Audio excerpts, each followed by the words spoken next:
লাইফে এরকম কাউকে না কাউকে আমরা পেয়েছি যাকে সকাল থেকে রাত পর্যন্ত খুব নর্মাল মনে হয়েছে। অফিসের কাজ, ব্যবসার কাজ, যে কোনো ধরনের তার লেনদেন খুব স্বাভাবিকভাবে হচ্ছে। রাতে যখন সে ঘুমাতে যাচ্ছে তখন হঠাৎ করে কোথা থেকে যেন অনেক চিন্তা তার উপরে এসে ভর করলো। সেই চিন্তা তাকে আর ঘুমাতে দিচ্ছে না, চিন্তাকে সে কোনোভাবে দূর করতে পারছে না, চিন্তার ভারে সে অনিদ্রা কাটাচ্ছে। এই ব্যাপারটাকেই বলে অদৃশ্য উদ্বেগ। আমরা সবাই উদ্বেগ শব্দের সাথে পরিচিত, বাট অদৃশ্য উদ্বেগ এটা আবার কি? বাইরে থেকে আপনার উপর মনে হচ্ছে আপনার খুব নিয়ন্ত্রণ আছে, কিন্তু ভিতর ভিতর আপনি চরম অস্থির। সব কাজ আপনি এত নিখুঁতভাবে করতে চান, আপনি এত প্রেসাইসলি করতে চান যে আপনার মনের কোনো শান্তি আপনি আর পান না। ছোট্ট একটু উদাহরণ দিই। অফিসের এক কলিগ, দুর্দান্ত পারফর্মার, সব কাজ টাইমলি শেষ করে এবং টাইমলি বাসায় ফিরে যায়, কিন্তু বাড়িতে যাওয়ার সময়, পথে বা বাড়িতে যাওয়ার পরে সারাক্ষণই তার মনে হয় আজকে আমি সারাদিন যা করলাম মনে হয় কাজটা ঠিক হয় নাই, মনে হয় আর একটু ভালো করতে পারতাম। অদৃশ্য উদ্বেগ বোঝার কিন্তু কিছু লক্ষণ আছে। আপনি হয়তো সেই লক্ষণগুলি খেয়াল করেছেন কিন্তু আপনি গুরুত্ব দেন নাই। 1 নাম্বার, আপনি সবসময় পারফেক্ট হতে চান, মনে হয় আপনি সব কিছুই যেন নিখুঁতভাবে করবেন। 2 নাম্বার, ছোটোখাটো ভুলও আপনার চোখে এড়ায় না এবং ছোটোখাটো ভুলগুলিকে আপনার মনে হয় যে অনেক বড় ভুল করে ফেলেছেন।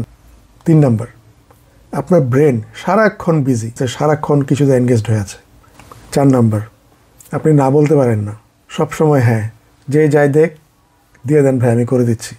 আপনি সবাইকে খুশি করতে চান। এখনই অদৃশ্য উদ্বেগ তো অদৃশ্য, কিন্তু এটা দৃশ্যমান হলো কবে, কিভাবে আসলো? এটা বিভিন্ন মানুষের ক্ষেত্রে বিভিন্নভাবে হইতে পারে। কিছু মানুষের ক্ষেত্রে হয়তো জীবনে এত বেশি তার উপরে প্রত্যাশা চলে আসছিল যে সে প্রত্যাশা পূরণ করার জন্য সারাক্ষণই কাজ করে গেছে। আবার কেউ হয়তো তার উপরে এত বেশি দায়িত্ব দিয়ে দিয়েছে যে সে বিশ্রাম নেওয়ার কথা ভুলে গেছে। তার কাছে মনে হয়েছে আমি একটা মেশিন, আমাকে কনস্ট্যান্টলি কাজ করে যেতে হবে, বিশ্রাম আবার কী জিনিস। আর এইভাবে ধীরে ধীরে এই সব কিছুর মিলে তার ভিতরে একটা এমন উদ্বেগ তৈরি হয়ে গেছে, উদ্বেগ সে আর খেয়াল করতে পারছে না, পর্দার আড়ালে চলে গিয়ে অদৃশ্য উদ্বেগ হয়ে গেছে। সবচেয়ে ডেঞ্জারাস পার্টটা কি জানেন? সবাই আপনাকে প্রশংসা করতেছে, সবাই আপনাকে হাততালি দিচ্ছে, কিন্তু আপনি কিন্তু ভিতরে ভিতরে লড়াই করতেছেন, অস্থিরতার সাথে ফাইট করতেছেন। তো এতক্ষণ যা দিলাম সবই তো দুঃসংবাদ, সবই খারাপ খবর, কিন্তু ভালো খবর হচ্ছে এই অদৃশ্য উদ্বেগেরও কিন্তু সমাধান আছে।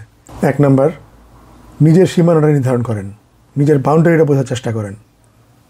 আমি তো ভাই সুপারম্যান না যে দুনিয়ার সব কাজ আমাকে পারতে হবে, দুনিয়ার সব কিছু আমাকে করতে হবে। মেনে নিতে হবে, জেনে নিতে হবে আমার সীমাবদ্ধতা, বাউন্ডারি কতটুকু, সেই অনুযায়ী কাজ করেন, সেই অনুযায়ী কাজ নেন। 2 নাম্বার, যোগব্যায়াম বা ইয়োগা। যোগব্যায়ামেও এমন রুটিন আছে যেটার মাধ্যমে আপনার এই কঠিন উদ্বেগ, অদৃশ্য উদ্বেগ দূর করা সম্ভব। 3 নাম্বার, নির্ভানা লিভিং। আমরা যেই উদ্যোগটা গ্রহণ করেছি, আমাদের সাথে কথা বলেন, আমাদের সাথে শেয়ার করেন, আমরা মনোযোগ দিয়ে আপনার কথাটা শুনবো এবং একটা এমন শান্তিপূর্ণ সমাধান আপনাকে দিব যেটা আপনি হয়তো ভাবেন না যেটা এত সহজেই সমাধান করা সম্ভব ছিল।